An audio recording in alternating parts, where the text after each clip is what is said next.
signal light, may ilaw. Tapos dito yung running light, eyeline, headlight na high beam. Pros and cons ng ating NMAX TechMax. Procedure pag deactivate ng downshift.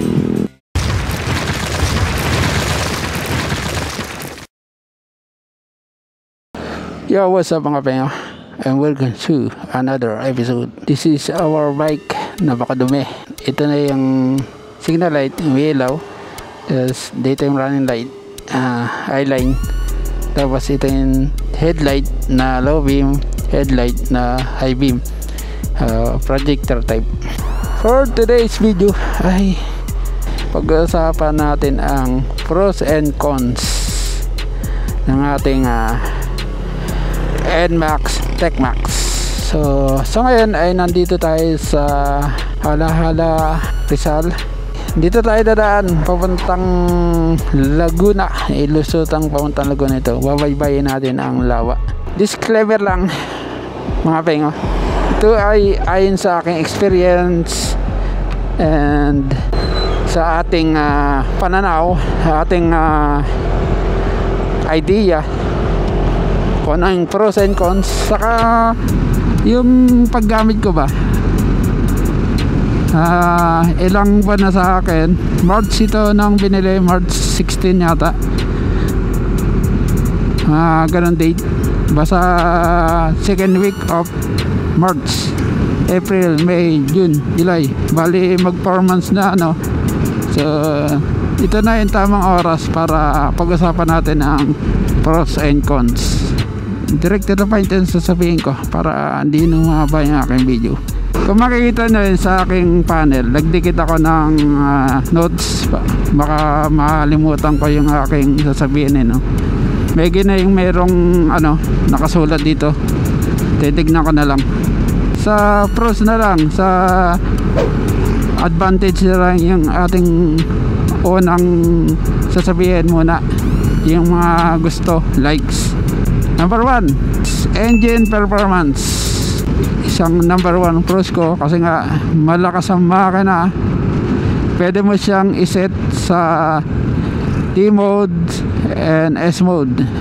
T mode para sa mga city, tipid mode, saka sa patag pag long ride pwede mo yung gamitin. Then S mode, yan, S mode kasi mas malakas ang RPM,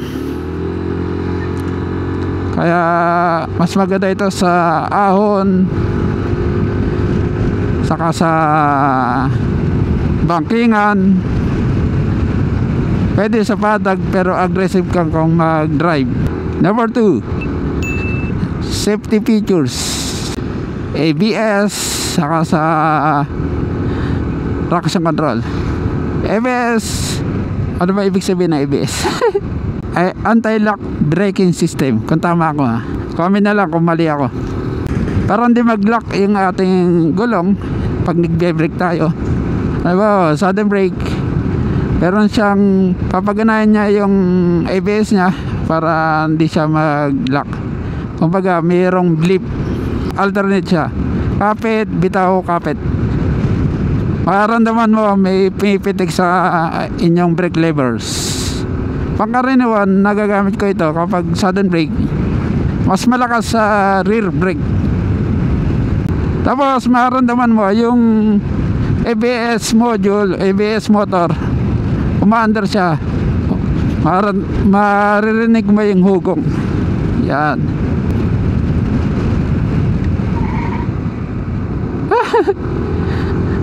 Depende kasi yung mga pengen kung biglang gagana yung brake. Then traction control naman ay pinapantay na ikot ng harap sa likod na gulong. Pag hindi nagpantay yung ikot, mas mabilis ang ikot ng rear tire o rear wheel. Pagkakatop ang power sa may ignition, ikakatop niya para mapantay yung ikot ng gulong sa unahan sa kasaulian. Mag-activate siya, iilaw yung TCS na indicator. Alright, nasa number 3 na tayo. YECVT features. Yamaha Electronic Continuous Variable Transmission. Panggilid kung tawagin natin sa Pilipino. Fully na to sa NMAX Tech Max A, wala nang bola. Electronics ang nagpapagana at electronics na yung nagtutulak ng pulley para umabante, para umakit ang belt. Kumbaga, mga mechanism na parang, alam nyo yun sa may transmission, sa may gear oil, parang gano'n na yun, na puro sprockets na maliliit, electronically na gumagana. Dahil doon, nakokontrol ng motor. Kada piga mo, wala nang dragging kasi nga mechanism na yun nagpapagana ng pulley, ng pagangat ng pakaliwa. Panoorin niyo lang sa ibang vlogger yung buong paliwanag na napakalinaw. Ako malabang magpaliwanag. Part ng YECVT ay yung shifter natin. Yung shifter natin ay gamit na gamit sa uphill sa downhill. Dahil kapag nagsishift tayo, when accelerating, wala kang sa torque. Shift na natin shift level 1, level 2, level 3. Alright. Pag bitaw mo ng throttle, mag-deactivate. Kumbaga, ito yung upshift. Yung throttle natin. Downshift natin na yung pag-cambio. Then, kapag downhill naman, pwede mo siyang i-downshift ulit. Pero hindi ka pipiga sa throttle. Lusong downhill. Magsisig ka level 1, huhugong yan, level 2, level 3. Yan. Pwede mo siya i-deactivate, i-throttle mo, tapos i-close mo yung throttle, mati-deactivate na yan. Parang nag-shift ka ng while accelerating. Pero may isa pang procedure pag deactivate ng downshift during downhill. Aba, nakakambyo ka. Yan, nakakambyo ka. Pindutin mo yung mode button. Maka-deactivate na yan. Yan. Number 4, start and stop system. Start and stop system ay ginagamit sa habang traffic para makatipid sa gas. Pagka hinto mo mga 5 seconds, mag-i-stop na yung engine. 5 seconds. 1, 2, 3.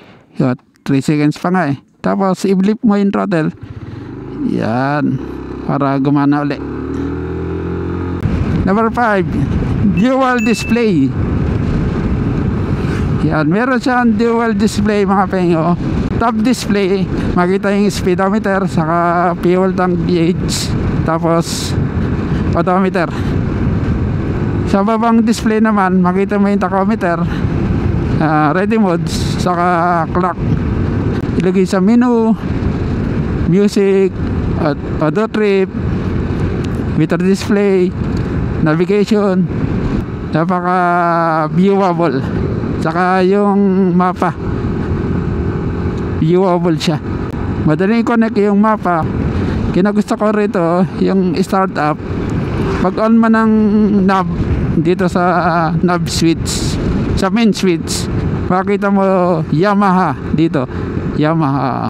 Pag ano mo ng knob, yan, makikita mo Yamaha. Alright. Parang ano yun, no? Top of the line na motor, no? Number 6, smartphone connectivity. Smartphone connectivity using Y-Connect, saka in navigation natin na Garmin Street Cross application para sa mapa na pupunta natin. Para sa mapa, para yung pupunta natin ay nang di natin alam ang ruta, pwede natin makita dito. May mga vlog ako nun, i-backread nyo na lang yung mga vlog natin sa navigation. Sa Wayconnect, makita mo yung mga fuel consumption, ilan na ride mo, change oil interval, pwede mo iset doon, pwede mo iset yun. Number 7, phone charger. Yun, pwede na mag-charge ito. Nasa side cover left yung connection nito. Tapos yung plug is USB Type-C cable. Kung ang cellphone mo ay Type-C yung slot, so bibili mong cable ay USB Type-C to Type-C. Parehas na Type-C yung plug, male plug. Tapos kung ang inyong phone ay micro USB yung charger slot, bibili mo ay USB Type-C to micro USB na cables. Number 8, UMAX storage and side packets storage. Malaki yung UMAX, 25 liters yata to mga pengo. Comment na lang kung mali ako, itama nyo na lang. Tapos itong side panel, side packet storage, sa kanan merong sarado at sa kaliwa ay open to, pero nilagyan ko lang ng takip na nabibili sa Shopee, sa Facebook. Yan, maganda yung lagay ng gamit. Nalalagay ko dito sa kanan ng side packet ay yung pang spray ko tapos basahan. Sa kaliwa naman pwede kang mag charge dito sa side packet storage. Halimbawa cellphone, wallet, pag madali lang pupuntahan, susi, nilalagay ko dyan. Tapos dito sa UMAX storage, marami ang nalalagay. Mga pinamili, bigas na 5 kilos, mga dilata. Yan, maraming nalalagay sa kanyang UMAX. Malaki, kaya yun ang gusto ko dito. Kaya ito yung binili ko kaysa sa Aerox na lalabas ngayon na Aerox Turbo. Yun gusto ko kasi may ilagayan. So number 9 ay nagustuhan ko ay yung headlight natin, saka tail light, bago na, saka projector type na. Meron akong vlog na sa gabi, ang linaw niya kasi projector, sure na malinaw na yung kanyang headlight. Hintay light niya cute, kakaiba, bago sa paningin. Tapos yung low beam okay dito, yung high beam masyadong mataas. Tapos yung signal light okay, yung pagkakapesto nasa kalapit na ng ilaw para kitang kita, hindi na siya nasa baba ng pairings. Parang hindi siya masyadong kita kapag ganun. Kaya maganda yung naisipan nila na patabi ng headlight yung kanyang signal light.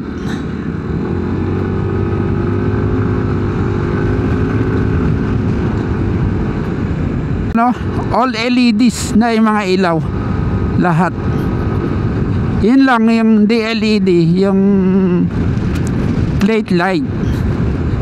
Nagpalit pa tayo ng LED. Sana nilubos na nila, no? Pero mura lang naman yun.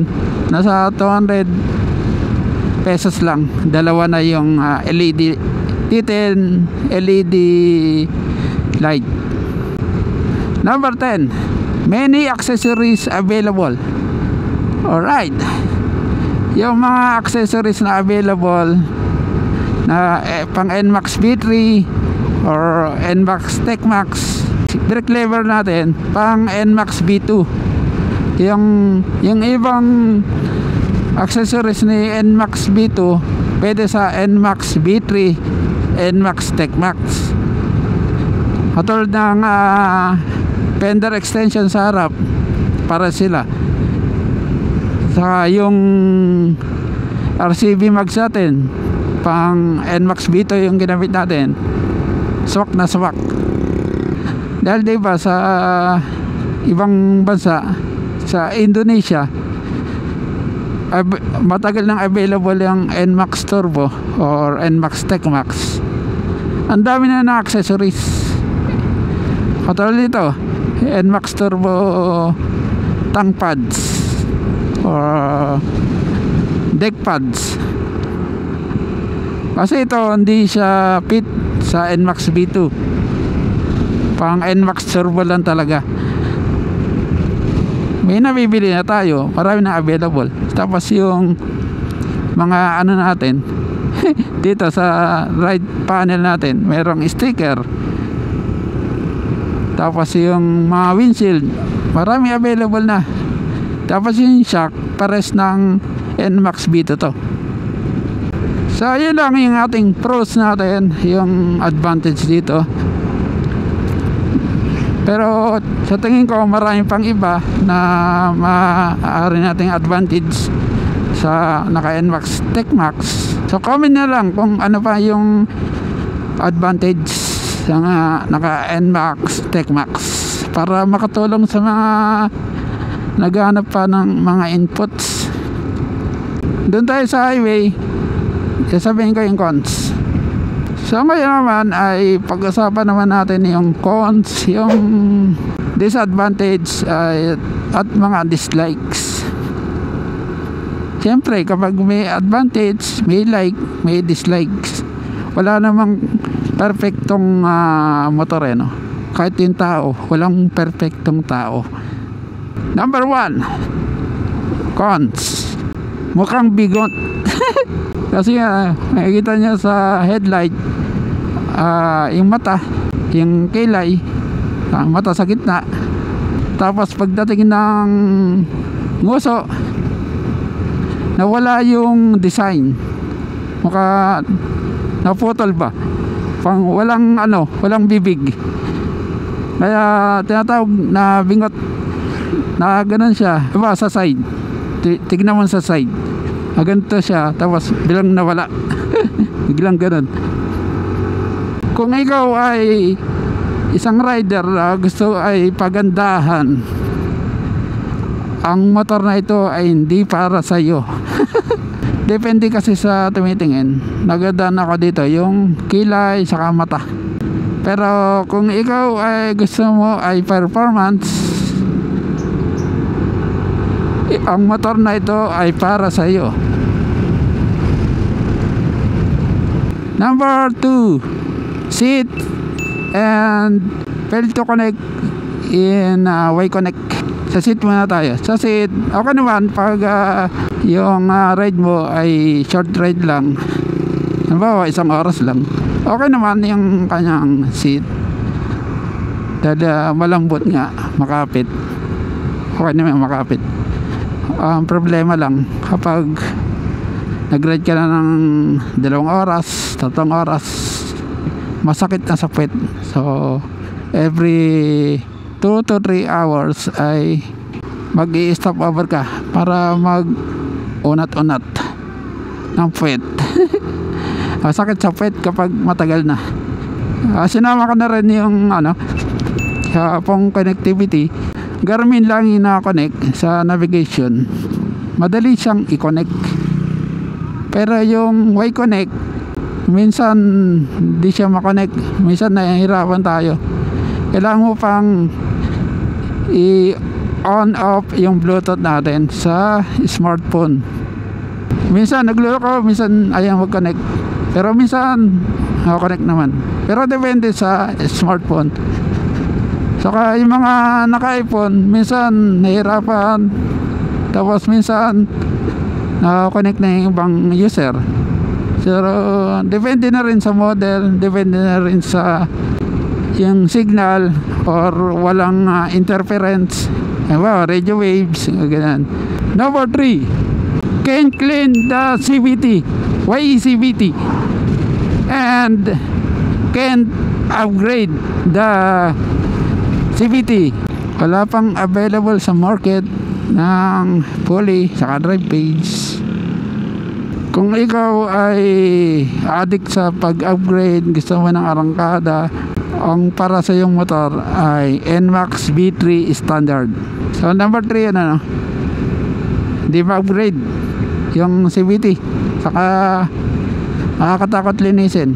So check natin pag naka 6,000 km tayo, bubuksan na natin yung panggilid natin, CVT. Tawagin na lang natin CVT. Ano to? Ba't may tulay? So number 4 na tayo mga pengo. Number 4, risk dumaan sa baha or delikado dumaan sa mga baha. Kasi nga mababasa yung ating panggilid. Kasi pag nabasa panggilid, delikado, baka maimbakan ng tubig. Pag naimbakan ng tubig, natuyo at kakalawangin siya. Kaya medyo alangan tayong dumaan sa baha. Pero may user ng NMAX TechMax na dumaan daw sa baha, almost tuhod. Safe naman daw, kaya lang inisip ko baka matubigan yung loob. Kailangan niya ipalinis. Ang concern ko dyan, kaya ayaw kong i-share sa inyo yung paglusong sa baha, or hindi ko siya recommended. Kahit siya hindi recommended yan eh. Yung mga grasa, yung grasa ng pulley sa pagitan ng bushing saka pulley, meron yung grasa na kailangan i-maintain, hindi siya masira para smooth yung takbo ng pulley. Alright, number 5, suspension. Malambot ang suspension ni NMAX V3, NMAX TechMax. Malambot po yan mga pengo, kaya yung iba nagpapalit agad. Pero sa iba okay lang. Kung patag yan, okay naman. Pero kung lubak-lubak yung inyong dadaanan, so malambot siya. Nararamdaman ko siya no. Iba yung iba na naka-NMAX, nag-aangkas ng bata sa harap, kaya mas dumata pa yung ating harapan no. Lumulubog yan. Pag binabansa natin, yan, malaki yung angat no, mahaba. Pero tayo pag nakasakay, dadown yan. Yung bigat natin, 80 kilos ka, 70 kilos. Pababa ng kaganto. Tapos inangat pa natin yung paa, bababa pa ng konting-konti. Kaya magiging kalahati na lang yung play ng suspension. Kaya kailangan ma-tuning yung ating harapan. Yung front suspension, ang sinasalo niyan ay yung rider, basta yung sumakay sa unahan ng motor. Kaya once na mabigat yung rider, nalubak, dumaan sa humps, tapos may nisakay pang bata, tumutukod yung front suspension. Sabi niya, tuk! Ganun. Tapos mabilis ka sa lubak, tapos dumang ka pa ng off-road, talagang random mo. Nung unang gamit ko, random ko yon. Pero nung na-break in na, parang gumanda yung laro. Sa rear suspension naman, malambot din. Random ko yung sa humps. Pag dumaan ka ng humps, gaganon-ganon. Yung kanyang compression, mabilis. Tapos yung kanyang rebound mabilis din, pass sa pass.